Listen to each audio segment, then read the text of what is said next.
Roman Empire, the empire that called itself eternal until it wasn't. It collapsed in 476 AD, leaving behind ruins, dusty statues, and history nerds who won't stop talking about it at parties. But what if it didn't? What if Rome never fell? In next 9 minutes, I'm going to show you 9 shocking ways the world would be completely different, and why some of them would make today's problems look like paradise. I've spent 3 years researching alternate history scenarios, and this one kept me awake at night. Because the truth is, Rome surviving doesn't give us a better world. It gives us a nightmare with better roads. Would we already have colonies on Mars? Or would we all just be slaves, mining Mars for Caesar's new villa? This is the alternate history of a Rome that never died. And spoiler, it's not all marble baths and wine. Rome falling was like deleting humanity's hard drive. Medicine, engineering, astronomy, gone for 800 years. If Rome had survived, none of that knowledge would have been lost. We'd get the Renaissance 800 years earlier, the Industrial Revolution by 1200, steam engines pulling into stations while peasants are still trying to invent the fork.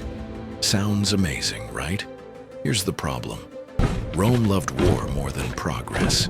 So instead of steam trains, think steam-powered siege engines. Instead of printing presses, think propaganda machines.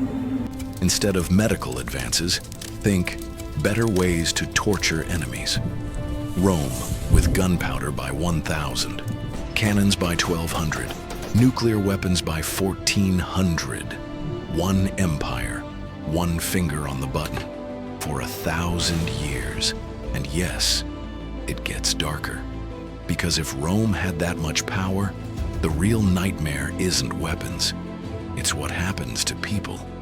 Which brings us to Rome itself, an empire that was just too big to fail. At its height, Rome was unstoppable.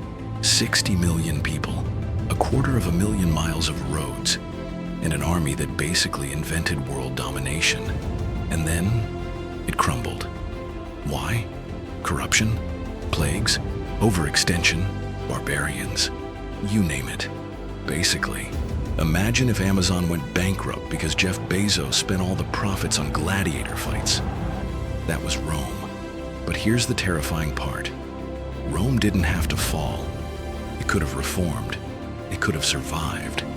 And if it did, every single one of us would probably be Roman citizens today, or Roman slaves. Flip a coin. But that's nothing compared to what happens when you realize slavery doesn't just survive, it scales. After Rome fell, Europe stumbled into the Dark Ages. Roads collapsed, trade died, literacy plummeted. But here's the twisted irony. Those Dark Ages gave humanity something precious, the collapse of slavery. In this timeline, no Dark Ages, no collapse. Just 1,500 years of continuous industrial-scale slavery. Instead of small kingdoms developing ideas about freedom, one empire rules everything through force. No knights, no castles, no all men are created equal. Just centuries of lions eating slaves on Sunday afternoons. And yes, you're probably thinking, that's bad enough. Wait until you see what happens when Rome crosses the ocean 300 years early. In 1492, Columbus discovered the Americas. And by discovered, I mean arrived where millions already lived, then killed most of them. Now imagine Rome doing it 3 centuries earlier, with better weapons, better organization, and zero moral hesitation. Legions marching through Mesoamerica, Aztec temples replaced with marble forums, Maya pyramids repurposed as tax offices. The Incas had roads? Cute. Rome had better ones. Thanks for playing. But the real nightmare? Rome was addicted to slavery. So the new world doesn't just get colonized, it becomes one giant labor camp. Forget land of the free. More like land of the enslaved, now with aqueducts. And just when you think it can't get worse, Rome doesn't just take your land, it takes your soul. In our timeline, Rome fell, and Christianity became its own empire, the Church.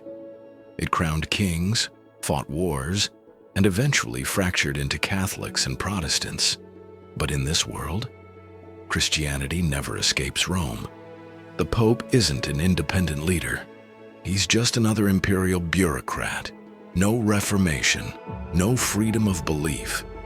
Miss Church? Crucifixion? Caught worshiping something else? Say hi to the lions. Religion becomes a monopoly. One faith, one empire, one voice, forever. You might think unity sounds peaceful, but what happens when another superpower shows up with its own vision of destiny? In our timeline, Rome and China never faced off.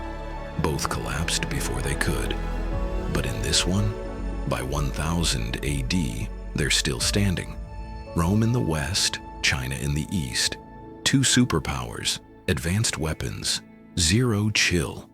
The Silk Road becomes the world's most passive-aggressive battlefield. Every merchant, a spy. Every caravan, a threat. And when they finally clash, picture 1,000 years of trench warfare across Eurasia. Rome invents the machine gun early. China perfects gunpowder earlier. Result? Humanity nukes itself 700 years ahead of schedule. And if somehow we survive, the modern world is still Rome's world. Fast forward to today. If Rome never fell, the world map doesn't have 200 countries. No France, no Germany, no England, no Shakespeare, no Mozart, no democracy, just Rome. The US doesn't exist. Instead, it's Nova Roma. Everyone speaks Latin, everyone pays taxes to Caesar, and everyone knows what happens if you don't. Sure, the roads are great. Sure, the aqueducts still work. But forget human rights. Forget freedom. Forget individuality. Rome surviving doesn't give us peace. It gives us a global dictatorship so stable it strangles the future. And yes, it gets darker. Because the question is, would you even want to live here? So here's the paradox. If Rome never fell, humanity would be centuries ahead.